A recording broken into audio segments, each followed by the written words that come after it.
It's time for To the Max Sports, where we talk about sports. They're just two guys, Max and Drew, in a bar talking all things sports. Well, without the bar. And the beer. Wait, why aren't we in the bar? Hello, hello, and welcome to the Max Sports. You all know what time it is. It's time for First and 10, to the Max Sports. Really? A new prop.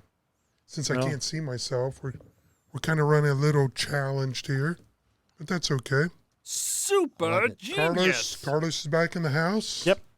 Our NFL guru. So we were having a big debate prior to the show about Monday Night Football, and send us a comment. Do we like two games on Monday night? Or is it devaluing the viewing experience? Thoughts?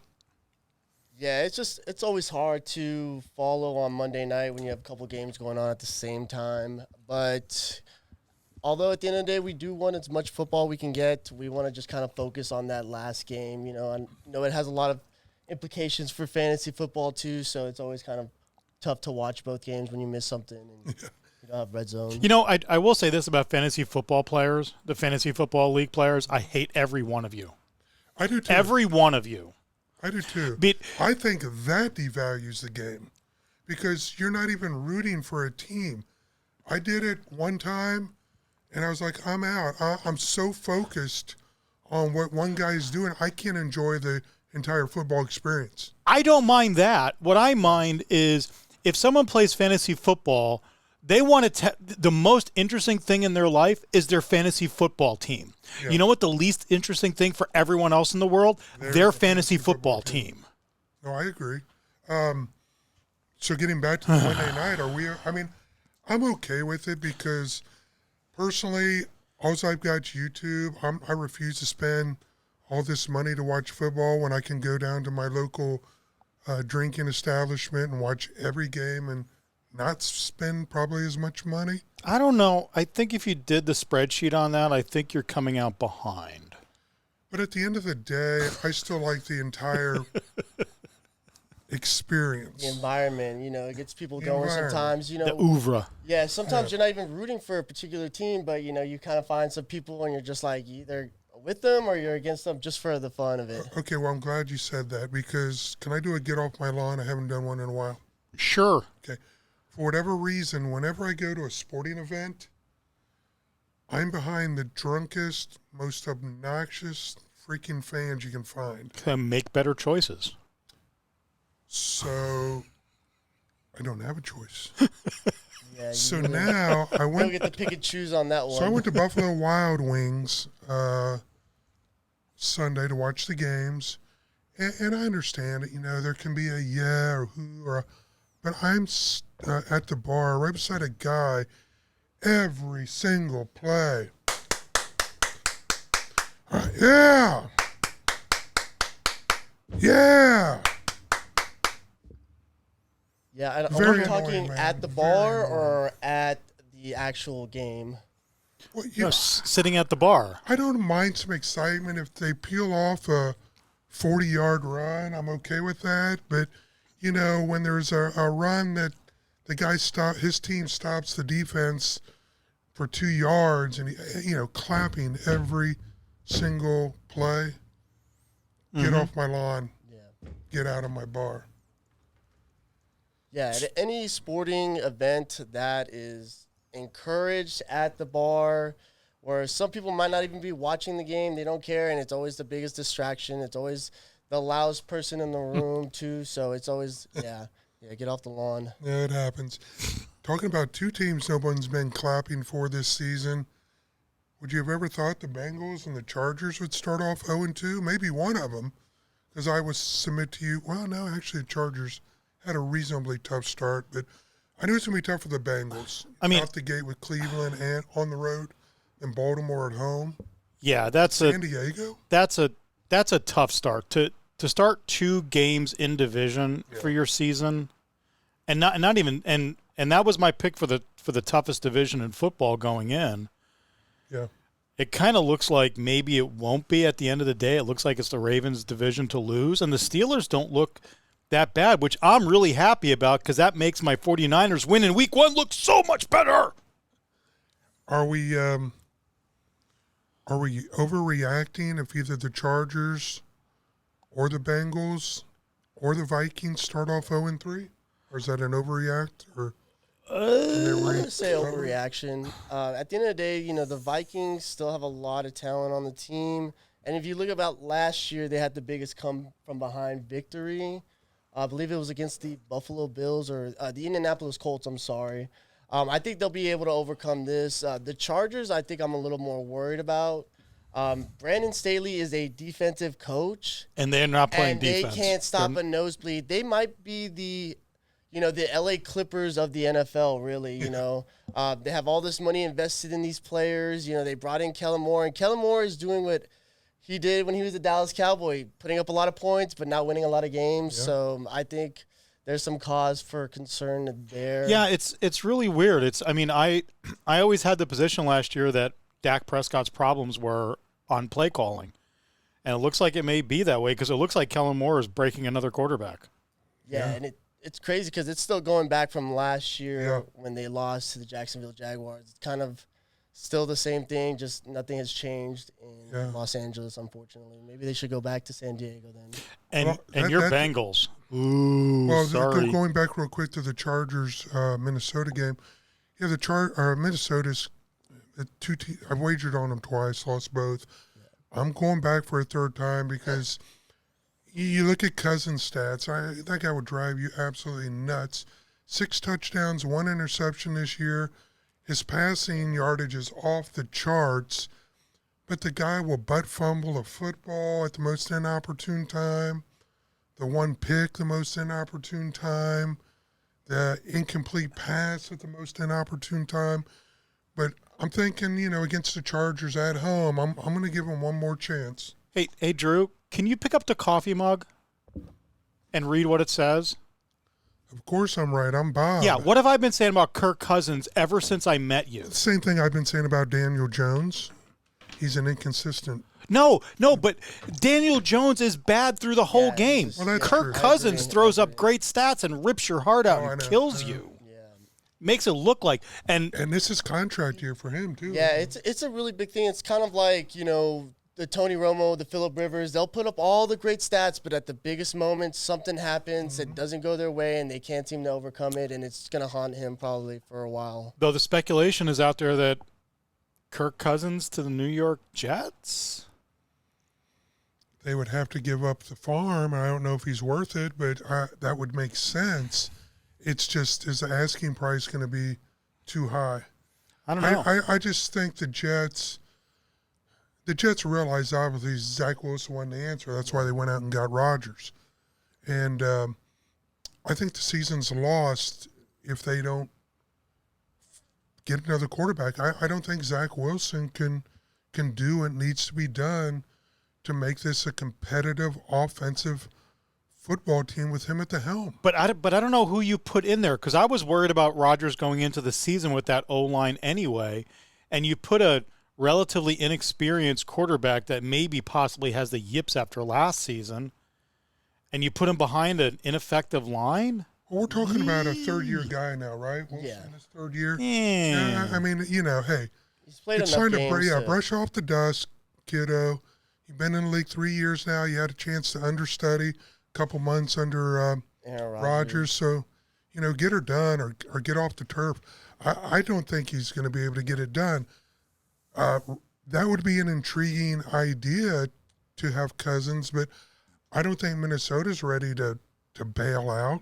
Yeah, and I think we need to stop giving some of these quarterbacks a lot of the leeway. We've done this before with Sam Darnold, Baker Mayfield. They go to a new team. Oh, well, it's because of this, because of that. Maybe they just are not as good at football as we thought they were. And most of those people, especially with Trey Lance, they don't want to admit that they just messed up, and that's one of the things the 49ers are able to do is admit that they messed up, And I think the Jets right now, they really haven't made a lot of moves as far as the quarterback. I don't know if you go out and get somebody else, and it's kind of a weird weird idea to think about. Remember in the offseason, they're trying to recruit Aaron Rodgers. Yeah. How do you think Zach Wilson felt?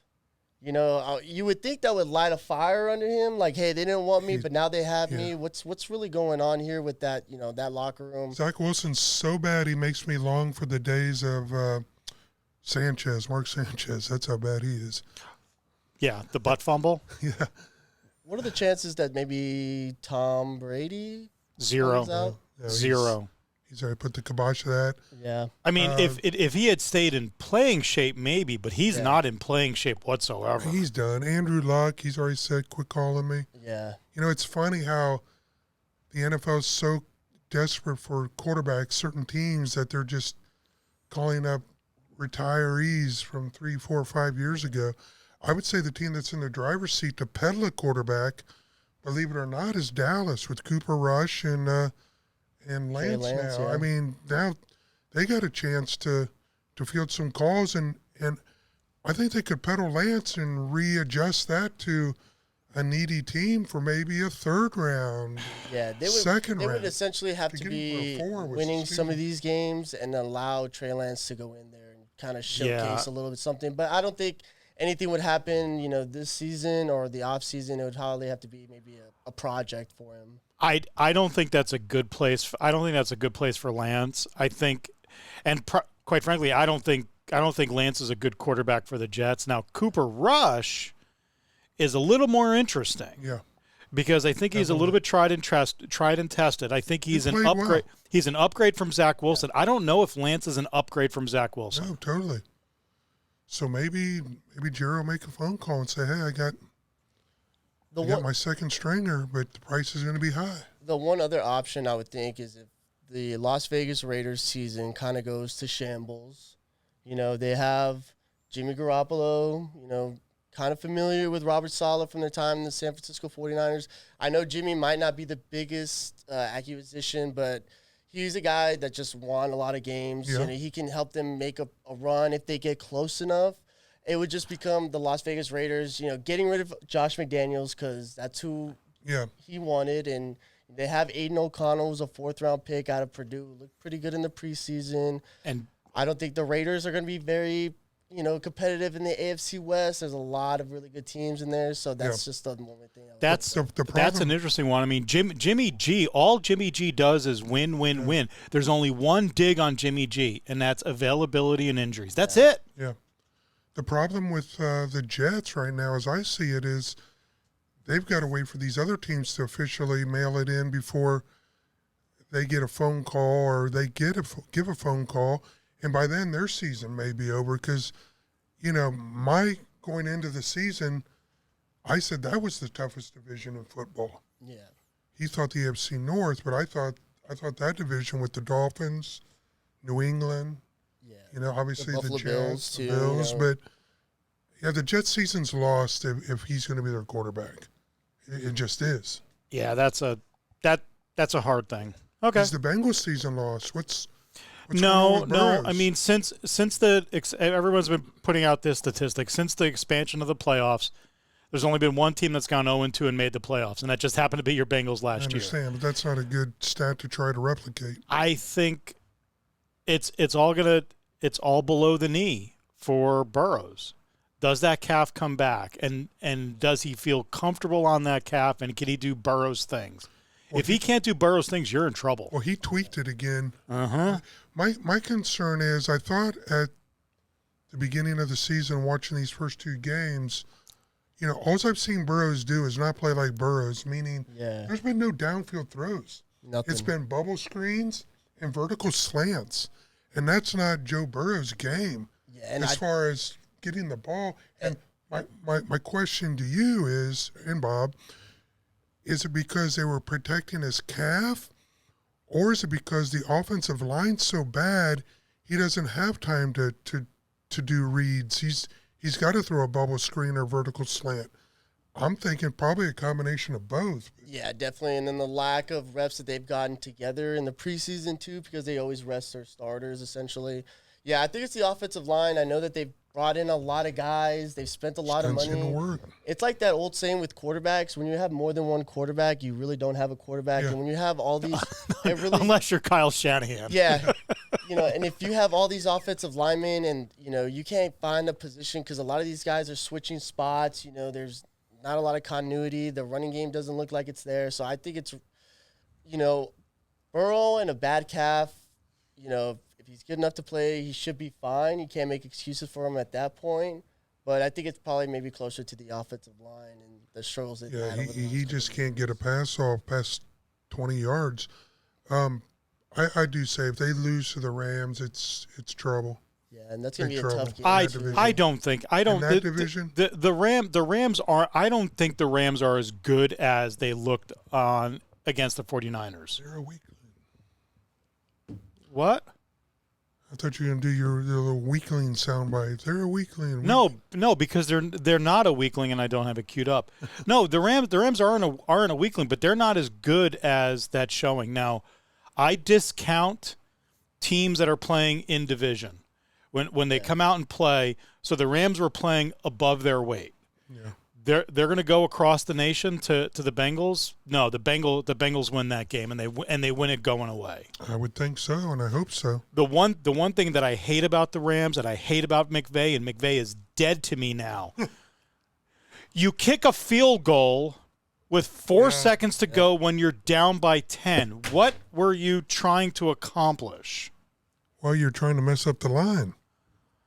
Sometimes it works, sometimes it doesn't. I know he wasn't. I'm usually on the wrong side. I know he wasn't betting on the game because they're going to find out if he did. Yeah. But that was just tick-tacky. Go for the end zone. And if you bust the line going for the end zone, great. I'll be mad a little bit, but Well, not there as is an I'm old mad. adage, Bob. Take the points when you can get them. Yeah, with 4 seconds to go when you're not even going to get an onside kick. And even if you had 1 second on the clock for an onside kick, you have to not only recover the onside kick, you have to scoop it up and run it into the end zone, an onside kick, which I defy you to find me an instance where that has ever happened in professional football. Ever. Well, No, McVay is dead to me.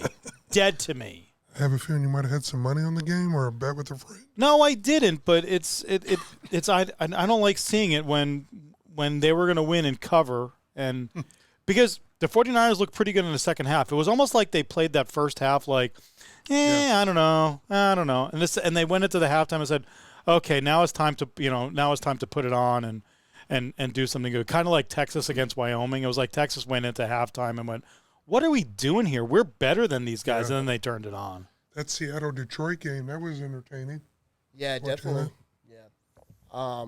It's just crazy to see that, with all the injuries that the Seahawks had, they still came out on top. And the Lions lost a couple big players on offense. Yeah. They could be without, David Montgomery. Mm-hmm. They could be without Amon St. Brown in this coming week. So, They lost some guys to some gambling issues to start the season, didn't they? Jameson Williams will be missing. I believe it was the first 6 games of the season, so they still won't have him. It'll be interesting to see how much more Jahmyr Gibbs action we can get. Mm-hmm. It feels like, this guy is just a Ferrari, but they're driving, in a school zone or something, Yeah. Now, my surprise team, and they got some offensive weapons. They're 2-0. I predicted, The Washington much Commanders? to Bob's chagrin, that the Atlanta Falcons Oh, would. Now, did you watch any of those Atlanta Falcons? Yeah, I did. Their quarterbacks. Desmond Ritter he sucks. I mean, he kind of does enough, or he's getting lucky enough in the fourth quarter. Doesn't look off. Terrible reads. Yeah. He's got some weapons. He's got that kid out of USC they drafted. Drake London. The tight end. Kyle Pitts. The running, best running tandem in football. Can we say? And I don't know how to say the other guy's name, but obviously you got Bijan, Algier, and Robinson. Yeah. And one thing that you guys have in common with Arthur Smith is you guys hate fantasy football. And That's why I think the Atlanta Falcons are 2-0. Is because they're not worried about stats. Yeah. They're really just focused on winning games. They don't care if they run the ball 100 times or they don't pass the ball at all. And, my only question is when are they going to start to open it up a little bit? Kyle Pitts, this super uber talented tight end. I know. Get him off the line. Go line him up, wide receiver. Give him some jump ball situations. Let's get some big plays going, like a play action with a deep pass to him. But this kid can't hit the side of a barn. I mean, he had 2 dropped interceptions that he threw it right at the guy. The only thing is with these guys that they have, they're 6'5", 6'7", whatever, and they run really fast. Like, at some point they have this big catch radius, so you don't need the perfect pass. You just need a good enough pass, and that's what we complained about Marcus Mariota last year. He couldn't complete a pass to a wide receiver, and then now they're still stuck with Desmond Ridder because I honestly thought the Falcons probably would just kind of take the Houston Texans route and just tank and get Caleb Williams. But now they're 2-0, and they're probably like, oh, crap. So talking about the Atlanta Falcons, you guys familiar with Arthur Smith's backstory? Oh, yeah. Son of the founder of FedEx. His dad is worth $5.9 billion. He's really annoying to watch on the sidelines, though. Yeah, and then he made some really ballsy calls. That 4th and 1 where he could have kicked the field goal and he went for it. Yeah, but I was screaming at the TV the entire game because they're putting the ball in Ritter, right? Desmond Ridder, yeah. And Bijan and the other kid are just ripping off 8-10 yard yards every carry, and I'm like, gee, man, why throw the ball at that point? Yeah, exactly. And then they should have won by 2 touchdowns. No, they dominated the time of possession, the yardage. Packers should have won that game. If Jordan Love had 5% of Aaron Rodgers in him. Well, he's overrated. I think Love's overrated. Did you see his problem with his feet? Yeah, that little botch snap. He kind of fell over. Forced a false start. So uncoordinated. Yeah, that was funny. He was already on the move, and the ball's still in the. Oh, yeah, that was hilarious. As I think Jordan Love will be fine, but he's just gonna need more reps. He's been sitting on the bench for 4 years now. You know. And if you like that highlight, good on you, because you're going to be seeing that highlight a lot. Yeah, that was pretty fun. Well, I was very happy when that happened.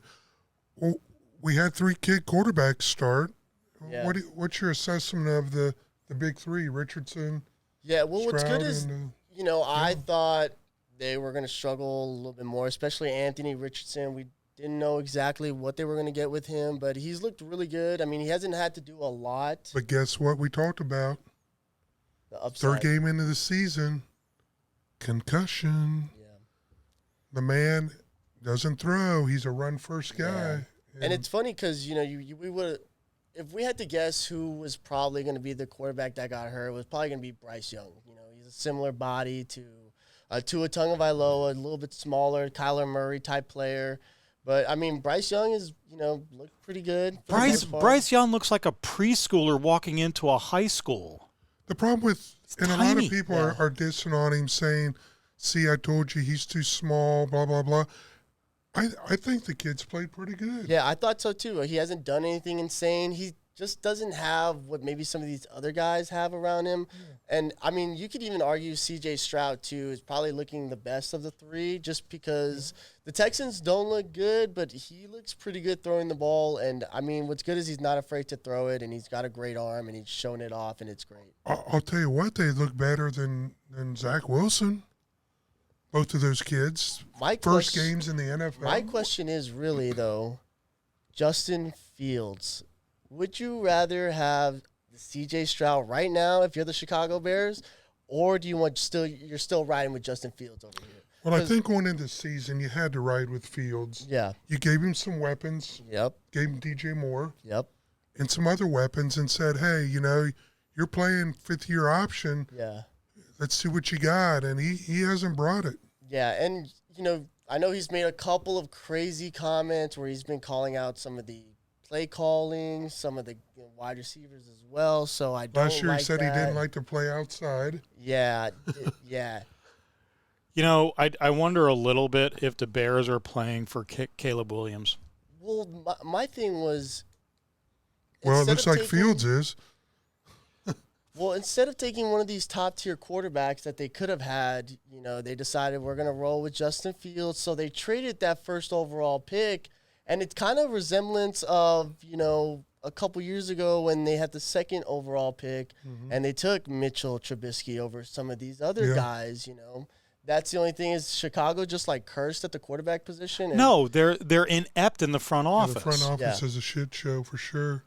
Yeah, I don't see you trading the first overall pick and you actually winning the trade. Yeah, you can have all these draft picks, you can have these players, but if it just doesn't work out, it's not a guarantee that these draft picks will, be superstars. No. You just hope that you take the law of numbers. Yeah. If you have more draft picks, you have more players, so you should find some stars in there. And yeah, it's a crapshoot in that first round, and if you're a front office executive, you're not making your money in the first round.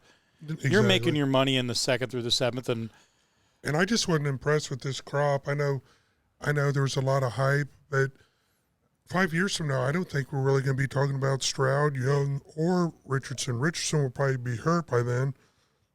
I think Stroud and Young, at the end of the day, are probably going to be journeyman quarterbacks.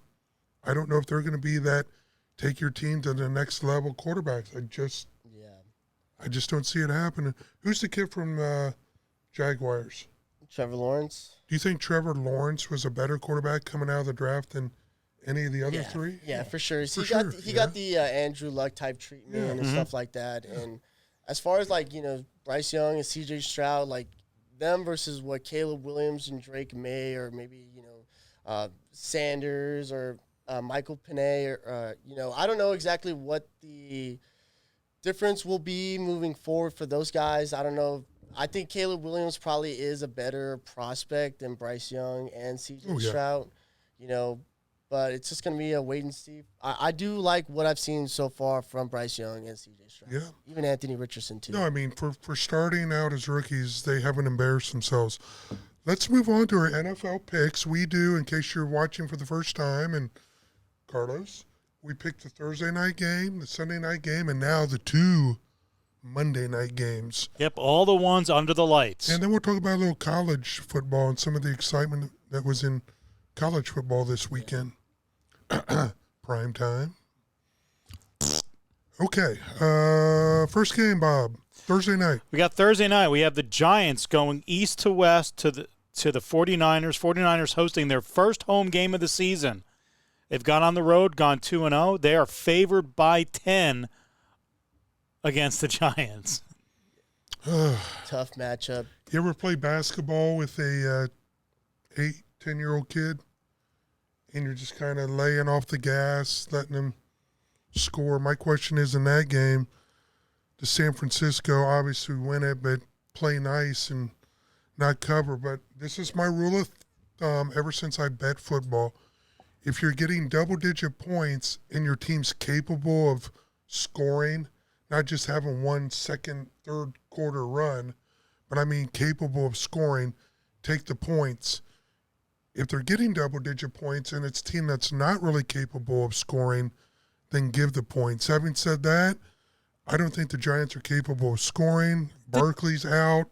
Give me San Francisco plus the 10. The Giants are as capable of scoring as the chess club in high school.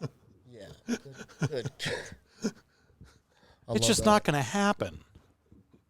Danny Well, that's a Dimes, good point. Danny did go to Duke, so I don't know if he spent enough time on the football field. It's just tough. They got to go on a short week, Yeah, east to west coast. tough. With retooling their offense for possibly Barkley not being there. I've heard out. some rumblings. He's gone. I mean, I know Yes. there is some rumblings, but yeah. So it's my only fear about betting this game would be the Niners just being like, Yeah, we just need to win. like Who playing cares? Playing an 8-year-old Who in cares? basketball. Yeah, who Let them have a cares? few points. So, but I no. 40. If I don't pick the 49ers and lay the points, I'm going to get laughed out of whatever fan club I'm in. All right, and yourself, Carlos? Yeah, I'm going with the 49ers. It's going to be easy. I do think at the end of the day, the 49ers, the Giants, these guys are getting paychecks. They got to go out there. They got to try to perform. They got to do their best. So, I'm taking the 49ers as well. Well, Dabble's not the kind of coach that's just going to Lay down just say, and, hey, we're here to got to play for some pride. Here to, do you have pride left in we're that not order? here to hang out. I mean, they did hang a lot of points on the Arizona Cardinals really fast, but it's the Arizona Cardinals. I agree. My thing, too, is a side note for Saquon Barkley. If he does come back, does he play? Does he play the rest of the year, or does he try to find a new destination? What is it? He says, hey, you guys only gave me $1 million and look what or an extra $1 million and look what happened to me. That's one of the things that I think about, too. I'm thinking he probably will play just to prove that, hey, the ankle's good. Healthy. I'm still rolling. Max, who's down with the big C, unfortunately, he also took San Francisco. What big C? Rhymes with Rovid. Oh, okay. There's other words that start with C that have me a little scared there for a second. Rhymes with Rovid. Okay. I don't know if you can say the other word on YouTube without getting flagged. Oh my. Hey, your Ken Paxton didn't get convicted by the Senate, so you're happy. Rovid. Okay. Okay, next. On Sunday night, we have the Steelers traveling to the Raiders. Dun, dun, dun, dun. Las Vegas, for some reason, is favored by 2.5 in this game, and I'm wondering if it's just home field. Yep. Yeah, I mean, this is a game that, after watching Pittsburgh the first week, I'd say no. The second week, yes. But with the points, 2.5, Pittsburgh's 2.5-point dogs. Yeah. I'm going to take Vegas. You're going to take Vegas and lay the points. For no particular reason. But for the reason that you want an L on your record. Possibly. I'm not a big Pickett fan yet. Not yet. When will he have that meltdown? Okay. That 3-turnover meltdown. What do you think of, Carlos? Yeah, I'm going to go with the Pittsburgh Steelers. I like what they can do on To cover or outright? To cover. Okay. I think, going to be a close game. Mike Tomlin is a tough coach to beat at the end of the day. It's like going against Bill Belichick, no guarantees. So, I think really it's going to be one of those games where they just come out and just try to redeem themselves, play for a little pride. I think the Steelers are going to end up being a better team than I thought they were going into the season. I'll ride the Steelers and say they're going to win this game outright. They're going to go to Las Vegas and crush dreams. All right. Hey, we got another outright pick by Brother Bob. What's COVID boy picking? He also is riding with you guys. Okay. He took Pittsburgh. Rovid. No, I'm going to use the word COVID boy. Okay. Monday night for the sort of doubleheader, or the actually sort of two games, one game starting an hour before the other one, which was really weird for me as I was sitting in the bar because I didn't look at the timetable this past Monday night, so I was expecting it to be a doubleheader. I'm like, why are they only 1 quarter apart? What the hell's going on here? It's kind of weird because, on Sundays, the games all start at the same time. Yeah. So I think that's why we're all kind of just like, wait, what is going on? Yeah, so it was really weird for me. Usually you watch those games, and then you watch those games, and you're trying to now. Oh, I watch Red Zone. I mean, I totally don't take my Ritalin on Sunday mornings, and I just watch Red Zone. I just go in for the ADD. ADD is a serious mental health condition and should be treated. And if you're afflicted by ADHD, please go seek medical. And none of our jokes are meant to degrade you or make you feel bad. Or just watch Red Zone. Yeah, it's great therapy. Okay. First game is the Eagles traveling to the Buccaneers. Getting on, what is that, I-95 and heading south. The Eagles are – I'm trying to figure out why this line is where it is. The Eagles are favored by only 5. It's at Tampa Bay? It is at Tampa Bay. I mean, the home – you can't give too much up to the – Tampa Bay hasn't looked – Horrible. No. And Philly's struggled a little bit offensively. 5 points at home. I mean, call me the ultimate contrarian. Give me Tampa Bay and the 5 points, and Bradshaw. Just give me 2 touchdowns and 300 yards. Yeah.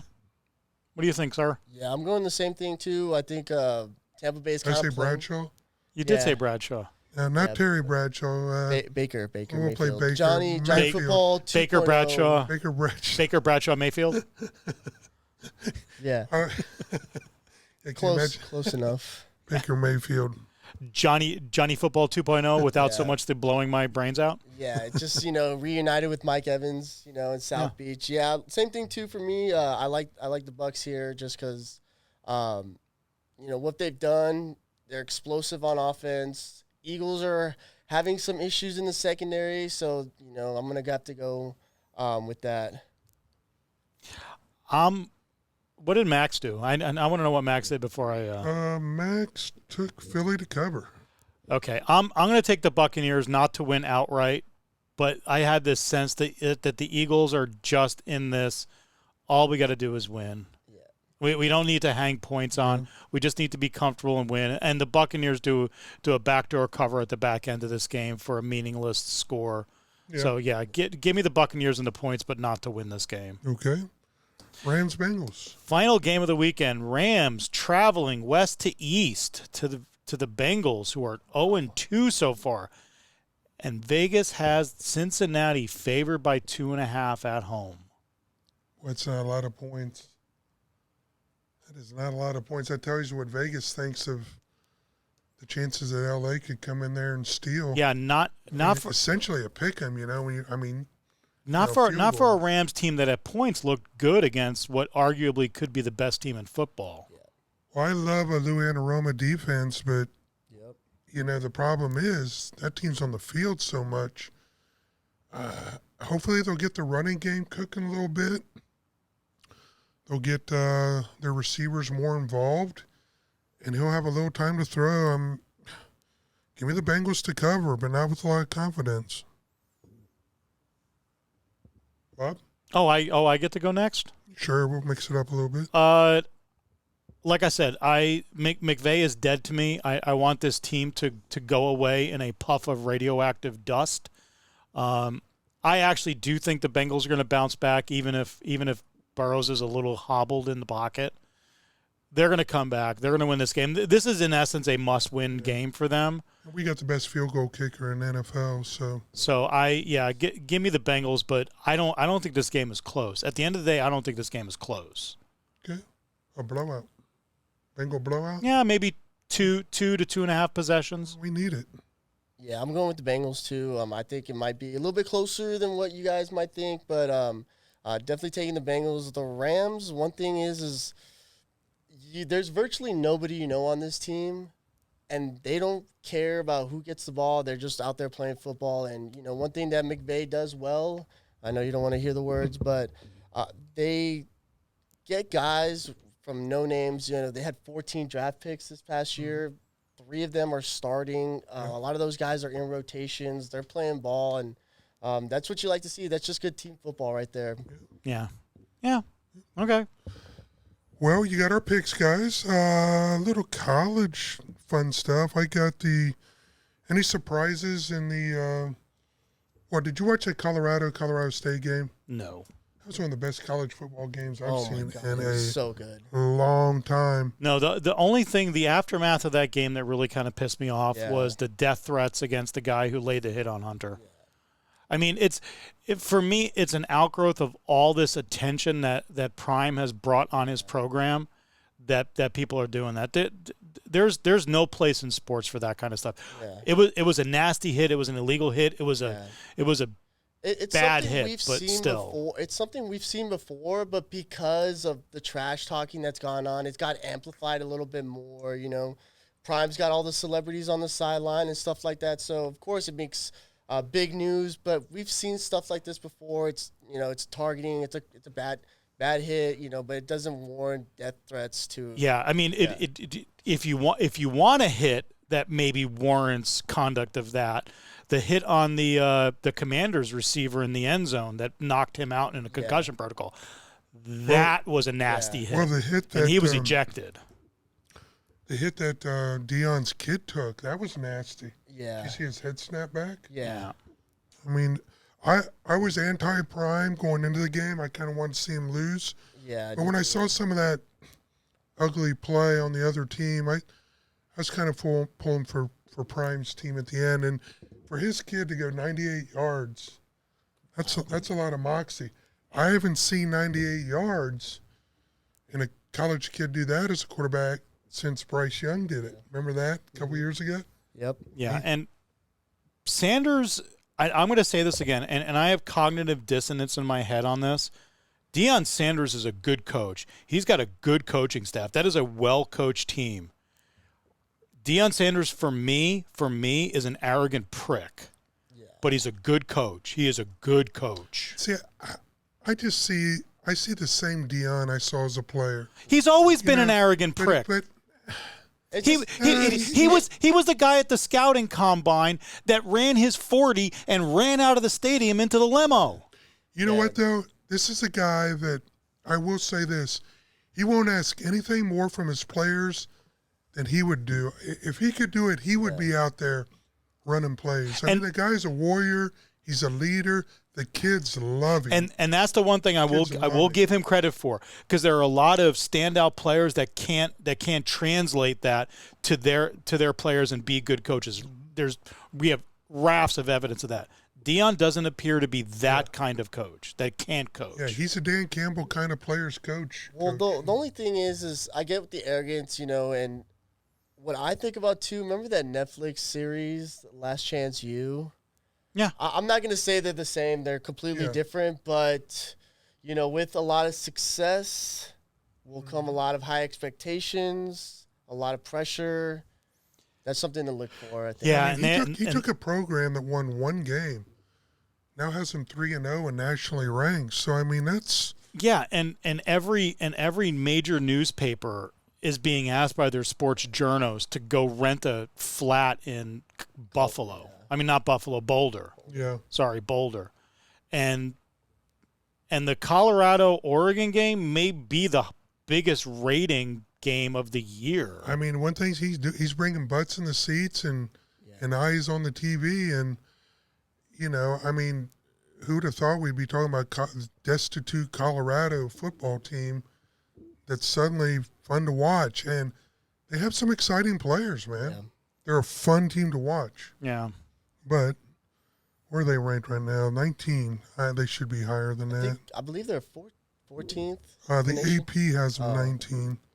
So let's go through the rankings. We still got Georgia on top. Although I think Michigan's the best team in college football right now. We'll see. So It's too Texas, early. number 3.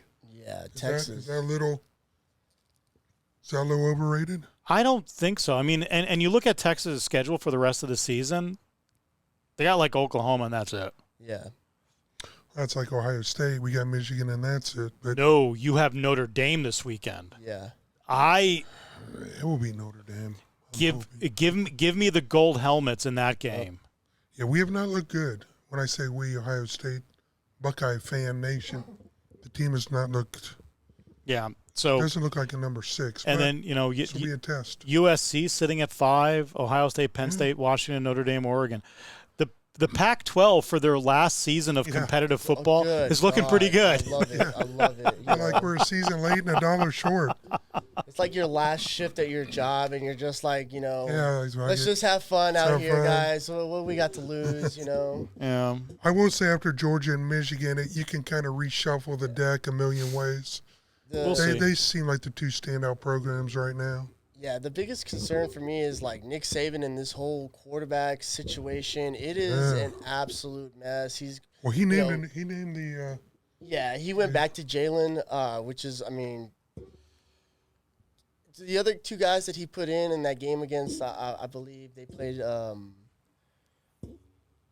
South Florida. Yeah. Florida. Yeah. Barely won. South Florida was in that game all the way until like the fourth quarter. So. That'll be interesting to see, Well, they're being punished. They're ranked 13th right now. Yeah. Might be the beginning of the end for Nick Saban. Well, you're talking about a guy. No, I mean, I have heard some analysts that say it looks like he might be a step slow. The transfer portal ended probably Nick Saban. Well, if you start hearing about weird sexual allegations, that's normally how you get rid of a Get out of coach college nowadays. football, Rumored allegations of abuse. Yep. So when a program wants to get rid of a guy without paying him a lot of money, they'll Send in a spy. They'll do a recon. We're still gonna go down the okay. Who's the kid that does the podcast that now he's up for rape charges? The British guy. I'm not Oh. sure. Russell Brand. Russell Brand. Oh wow. Good Yeah. God. Anyway, okay, kids.